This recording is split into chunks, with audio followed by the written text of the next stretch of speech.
अस्सलाम वालेकुम गाइस, मेरा नाम है मोहम्मद सोबान हैदर और सेंटिनियल सोल प्लेटफॉर्म से मैं आपको फ़ोटोशॉप की क्लास 6 में खुश आमदीद कहता हूँ। अपने प्रीवियस लेक्चर्स में हमने डिफरेंट फ़ोटोशॉप के टूल्स को डिस्कस किया, उनके यूजेस के बारे में पढ़ा और उसके डिफरेंट फ़ीचर्स को देखा। आज हम फ़ोटोशॉप के मज़ीद कुछ टूल्स को डिस्कस करने जा रहे हैं, तो आइए शुरू करते हैं बिना किसी देरी के।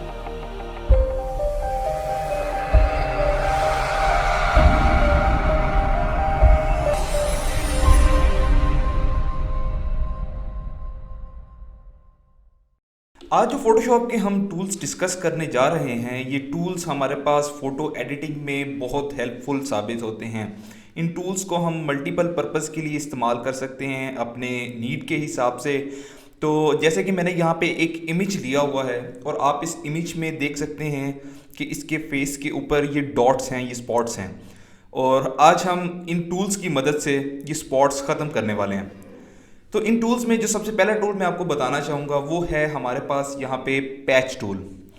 Patch tool, healing brush tool and spot healing brush tool. आज हम इन तीन टूल्स को इसमें डिस्कस करेंगे। उसके अलावा मैं आपको क्लोन स्टैम्प टूल के बारे में बताऊंगा और उसके यूजेस के बारे में बताऊंगा। पहले हम पैच टूल को देखते हैं। जैसा कि हमारे पास ये एक इमेज मौजूद है, यहाँ पे हम पैच टूल से क्या करेंगे, सबसे पहले तो हम एक इस इमेज का कॉपी ले लेंगे। कंट्रोल जे प्रेस करके मैंने यहाँ पे इमेज की कॉपी ले ली है। अब मैं क्या करूँगा, यहाँ से सबसे पहले तो मैं वो अपना पार्ट पैच टूल से सिलेक्ट करूँगा जो मुझे सेटल चाहिए। यहाँ पे हम इसका थोड़ा सा पार्ट लेते हैं यहाँ से, और हमने करना क्या है कि हमने जो हमारा सिलेक्शन होगी, यहाँ पे जो सिलेक्टेड एरिया होगा, हमने उस एरिया को क्लिक करके ड्रैग करना है और उस एरिया पर ले जाना है जो एरिया हमारा क्लीन होगा।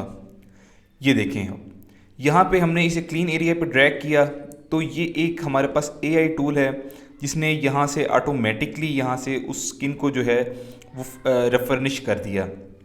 अब इसी तरह मैं बाकी कुछ एरियाज़ को पैच टूल की मदद से सेट करता हूँ। यहाँ पे हम सिलेक्शन बिल्कुल लेसो टूल की तरह लेते हैं।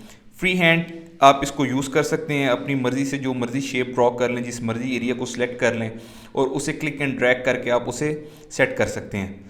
अब यहाँ पे जब मैं यहाँ पे एक सिलेक्शन लेता हूँ और सिलेक्शन गलत हो गई है तो मुझे इसको कंट्रोल डी करके सिलेक्शन ख़त्म करने की ज़रूरत नहीं पड़ेगी।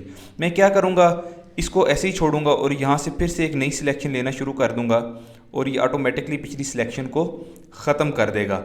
अब यहाँ पे अगर आप इसके फीचर्स को देखें तो इसके फीचर्स जो हैं ये हमारे सिलेक्शन टूल की तरह ही हैं। यहाँ पे हमारे पास ऐड का ऑप्शन है, उसके अलावा यहाँ पे हमारे पास सब्ट्रैक्ट का ऑप्शन है और यहाँ पे इंटरसेक्ट का ऑप्शन है। आप मेरे प्रीवियस लेक्चर्स में सिलेक्शन टूल्स में अगर आप फीचर्स देखें तो बिल्कुल यहाँ पे वो सेम फीचर्स हैं।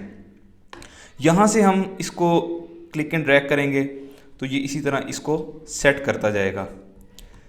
मैं कुछ और एरिया को यहाँ से लेके सेट करता हूँ। अब आपने इसे बड़े ही एहतियात से इस्तेमाल करना है पैच टूल को। कई दफ़ा इस तरह होता है कि आपको, जैसे कि यहाँ पे इसने ये थोड़ा सा ब्लरिश सा कर दिया है, इसको आप इसको दोबारा सेलेक्ट करके क्लिक एंड ड्रैग करेंगे तो ये उसको थोड़ा बेहतर कर देगा।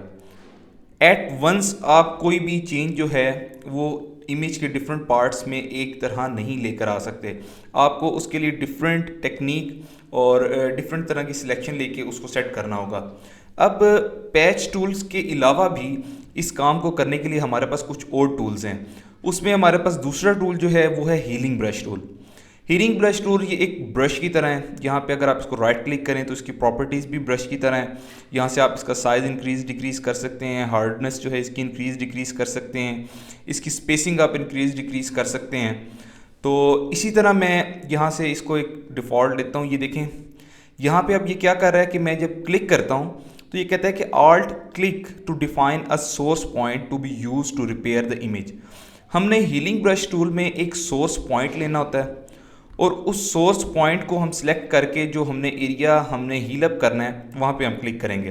फॉर एग्जांपल अगर मैं इस एरिया को हील करने जा रहा हूँ तो मैं ये नहीं करूँगा मैं यहाँ से सिलेक्शन पॉइंट लूँगा। आर्ट दबा के हमने सिलेक्शन पॉइंट लेना है तो मैं यहाँ से सिलेक्शन पॉइंट नहीं लूँगा, मैं सिलेक्शन पॉइंट वहीं से लूँगा उस एरिया के करीब से जहाँ से हमने इसको हील अप करना है, ताकि उस एरिया को हील अप करने के लिए उसको सिमिलर प्लेस की मदद से उसकी हेल्प हो जाएगी और वो इजीली उसको हील कर सकेगा।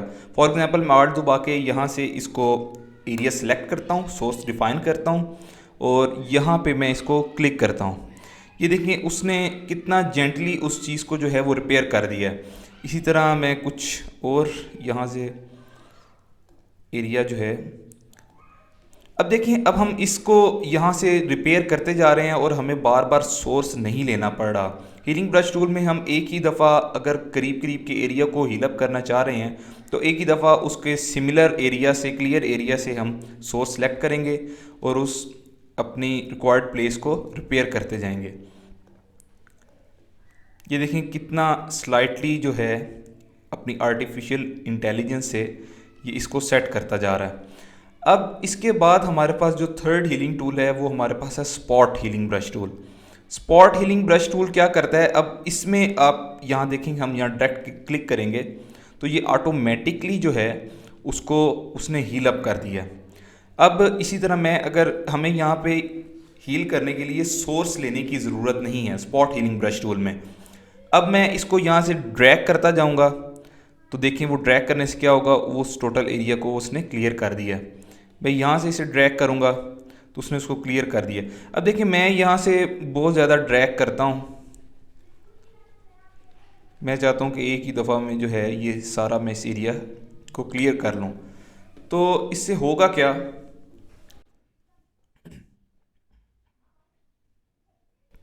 ये देखें अब इसने, हालांकि मैं आई के करीब लेकर ही नहीं गया लेकिन उसके बावजूद उसने वहाँ से कुछ इमेज को कॉपी करके इस पर पेस्ट कर दिया। इसीलिए आपने जब भी अगर इसे लगातार ब्रश करना है, इसे आप यूँ ड्रैग करेंगे तो आपने बड़ा ही सफोकेटेड एरिया लेना है, जो एरिया आपको रिक्वायर्ड है, और थोड़ा थोड़ा करके आपने इसको ब्रश करके हील अप करना है। अब इसी तरह हमारे पास ये हीलिंग ब्रश टूल्स तो हैं, उसके अलावा हमारे पास एक और टूल है जिसकी मदद से हम इस चीज़ को सेट कर सकते हैं। फॉर एग्जांपल अब ये हमारे पास एरिया है, मैं चाहता हूँ कि इसको सेट करूँ, या नोज़ का ये एरिया है। मैं यहाँ पे क्या करता हूँ, मैं एक क्लोन स्टैम्प टूल लेता हूँ। क्लोन स्टैम्प टूल लेके क्या होगा कि मैं क्लोनिंग का मतलब, अब क्लोन स्टैम्प टूल जैसे कि नाम से जाहिर है, क्लोन क्लोन का मतलब होता है कि किसी भी चीज़ को डुप्लीकेट करना। तो किसी भी चीज़ को डुप्लीकेट करने के लिए ऑब्वियसली हमें एक सोर्स की ज़रूरत होती है। जिस तरह हमने हीलिंग ब्रश टूल में हमें एक सोर्स चाहिए होता था, इसी तरह हमें क्लोन टूल में भी हमें सोर्स चाहिए।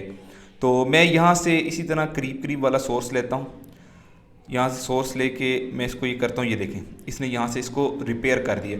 अब हम इसके थोड़े से फीचर्स को देख लें। आप इसके फीचर्स को देखें तो इसके फीचर्स भी एग्जैक्टली जो हैं बिल्कुल ब्रश टूल की तरह हैं। मैंने आपको अपने प्रीवियस लेक्चर में ब्रश टूल पढ़ाया है, आप इसके वो फीचर्स वहाँ से लर्न कर सकते हैं। ये तमाम ऑप्शंस हमारे पास वहाँ पर मौजूद हैं।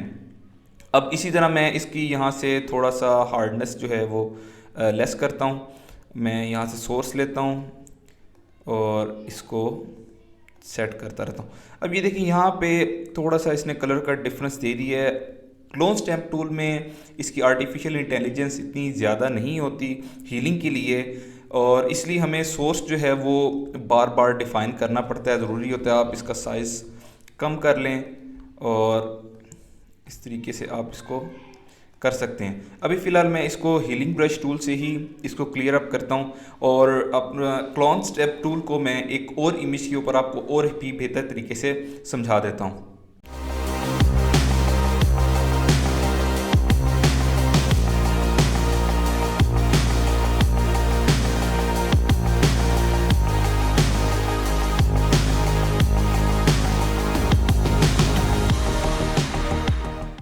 अब आप देख सकते हैं कि हमने कितना स्लाइटली जो है इन टूल्स को यूज़ करके इस इमेज के ऊपर जो डिफ़ॉल्ट्स थे हमने उसको सेट कर लिया है। देखें यहाँ पे, अब मैं इस लेयर को ऑफ करता हूँ तो पहले की इमेज देखें और बाद के रिज़ल्ट्स देखें, कितना ज़बरदस्त तरीके से इसने इसको हील अप कर दिया। अब मैं आपको क्लोन टूल समझाने के लिए एक और इमेज सेलेक्ट करता हूँ और उस पर क्लोन टूल्स अप्लाई करके आपको समझाता हूँ। यहाँ हमारे पास एक और इमेज है जिस पे हम क्लोन स्टैम्प टूल अप्लाई करके इसमें चेंजेस लेके आएंगे। पहले मैंने इमेज में आपको दिखाया कि किस तरीके से हमने एक स्पॉट को या एक प्लेस को हमने रिमूव किया है क्लोन स्टैम्प टूल की मदद से। अब हम क्या करेंगे कि एरिया को रिमूव करने के बजाय उसे हम रिप्लेस करेंगे उसके ऊपर एक और जो है वो क्लोन बनाकर। फॉर एग्जांपल हमारे पास ये इमेज है, इस इमेज में इस पर्सन की एक आई जो है वो फॉल्टेड है और एक आई जो है वो ठीक है। अब हम क्लोन स्नैप टूल यूज़ करके इसकी जो दूसरी आई है उसको हम सेट करेंगे। यहाँ से मैं इस इमेज की एक और लेयर ले लेता हूँ, यहाँ से मैं क्लोन स्नैप टूल लेता हूँ। अब अगर हम क्या करते हैं, अगर हम यहाँ पे हमारे पास ये एक और लेयर है, हम इस लेयर के ऊपर एक और न्यू लेयर ले लेते हैं जो कि ब्लैंक लेयर है। अब हम इसके ऊपर अप्लाई करेंगे क्लोन स्टैम्प टूल। मैंने आपको समझाया था सैम्पल ऑल लेयर्स का। इसी तरह क्लोन स्टैम्प टूल में भी हमारे पास यहाँ पे सैम्पल और यहाँ से हम करंट लेयर कर सकते हैं। करंट लेयर करेंगे तो यहाँ पे हमारे पास ये बिल्कुल भी अप्लाई नहीं होगा। ये देखें, ये बिल्कुल भी इसके ऊपर वर्क नहीं कर रहा। तो इसके लिए हम क्या करेंगे, यहाँ से इसको सैम्पल ऑल लेयर्स कर लेंगे। अब सैम्पल ऑल लेयर करने के बाद अब हमें चाहिए क्या, हमारे पास जो ये इमेज है, हमने इस इमेज में ये आई लेकर, अभी इसने एक सोर्स लिया हो, इस वजह से ये इसके ऊपर ये शेप लेके आ रहा है। हमने यहाँ पे राइट आई को जो है लेफ़्ट आई के ऊपर अप्लाई करना है। इसके लिए हम क्या करेंगे, अगर मैं यहाँ से डायरेक्ट सोर्स लेके इसको अप्लाई करता हूँ तो अब देखें कि वो अप्लाई तो हो गया, लेकिन इन दोनों आइज़ की जो शेप है वो एक ही साइड पे जा रही है। अगर ये राइट टू लेफ़्ट जा रही है तो ये भी राइट टू लेफ़्ट जा रही है। अब इसके लिए हम क्या करेंगे, इसके लिए हमने करना ये है कि यहाँ से हम विंडोज़ में जाएंगे, विंडोज़ में जाके यहाँ से हम क्लोन सोर्स की विंडो ओपन करेंगे। यहाँ पे हमारे पास क्लोन सोर्स में क्लोन टूल्स की कुछ और प्रॉपर्टीज़ आ जाती हैं। अब क्लोन सोर्स फीचर से हमें क्या हेल्प होती है कि यहाँ पे आपके पास 5 आइकन्स शो हो रहे हैं। इससे आप क्या कर सकते हैं कि अगर आप किसी ऐसी इमेज पे काम कर रहे हैं जहाँ पे आपको मल्टीपल सोर्स पॉइंट्स चाहिए तो आप यहाँ से मल्टीपल सोर्स पॉइंट सिलेक्ट कर सकते हैं। उसके अलावा यहाँ पे नीचे कुछ और प्रॉपर्टीज़ हैं, यहाँ से आप इसको इन्वर्ट कर सकते हैं, इसको जो है फ्लिप हॉरिजॉन्टल या फ्लिप वर्टिकल कर सकते हैं। उसके अलावा आप यहाँ से इसको ये शो कर सकते हैं कि आपने जो सिलेक्शन ली हुई है उसकी ओवरले यहाँ पे शो हो या ना हो। अब मैं यहाँ पे इसको अनचेक किया हुआ है तो आपको ओवरले सिलेक्शन की, सोर्स सिलेक्शन की शो नहीं हो रही। इसको मैं चेक करता हूँ तो देखें आपको यहाँ पे इसकी ओवरले शो हो रही है। आप इस ओवरले की ओपेसिटी जो है वो कम ज़्यादा कर सकते हैं ताकि आपको नीचे वाला एरिया नज़र आता रहे। उसके अलावा यहाँ पे क्लिप का ऑप्शन है, अगर आप क्लिप करके रखते हैं इससे होगा क्या कि ये देखें क्लिप अनचेक किया है तो ये पूरी की पूरी इमेज को मूव कर रहा है, लेकिन अगर आप क्लिप करके रखेंगे तो आपका जो स्पेसिफिक जो आपका सिलेक्टेड सोर्स है जस्ट ये उसी को साथ साथ मूव करेगा। इसलिए मैं आपको सजेस्ट करूँगा आप इसे चेक ही रखें। अब मैं चाह रहा हूँ कि ये राइट आई जो है इसको मैं सिलेक्ट करता हूँ, यहाँ से ब्रश का साइज़ मैं थोड़ा कम कर देता हूँ। हम इस लेयर को ऑफ करते हैं, यहाँ से न्यू लेयर लेते हैं। न्यू लेयर लेने के बाद ऑल सैम्पल आपने चेक कर लेना, सैम्पल ऑल लेयर्स। उसके बाद हम यहाँ से सोर्स सेलेक्ट करेंगे इमेज का सोर्स सेलेक्ट करने के बाद मैं यहाँ से इसे फ्लिप हॉरिजॉन्टल जो है इस बॉक्स को क्लिक करूँगा। ये बॉक्स जो है ये एम्बेडेड हो गया है, यानी ये सिलेक्टेड है। अब मैं इस आई को यहाँ से सेलेक्ट करूँगा। आप देख सकते हैं कि ये राइट टू लेफ़्ट यहाँ से इसकी शेप है। सिलेक्ट कर लिया है। अब जब मैं इसकी ओपेसिटी फुल करता हूँ,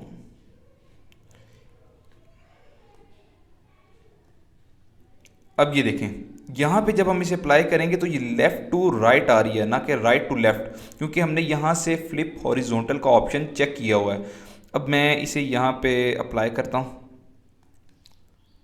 अब ये देखें उसने किस तरीके से जो है उस आई को यहाँ पे रिप्लेस कर दिया है। अब इस चीज़ को सेट करने के लिए हमारे पास और भी काफ़ी सारे टूल्स हैं, लेकिन हमने अभी क्लोन स्टैम्प टूल यूज़ किया तो इसे हम थोड़ी सी इसकी यहाँ पे एडजस्टमेंट कर लेते हैं। उसके बाद अब हमारे पास ये न्यू लेयर लेकर काम करने से फ़ायदा क्या हुआ है कि हम इसमें जो भी चेंजेस करना चाहें, अब देखें कि ये जस्ट जो है अलहदा लेयर के ऊपर काम हुआ है। अब मैं चाहता हूँ कि हमारे पास जस्ट ये आई बॉल रहे, तो मैं यहाँ से रेजिंग टूल लेके इसकी यहाँ से थोड़ी सी हार्डनेस लेस करूँगा और इसको यहाँ से रिमूव कर दूँगा जो मेरा अनवांटेड पार्ट है।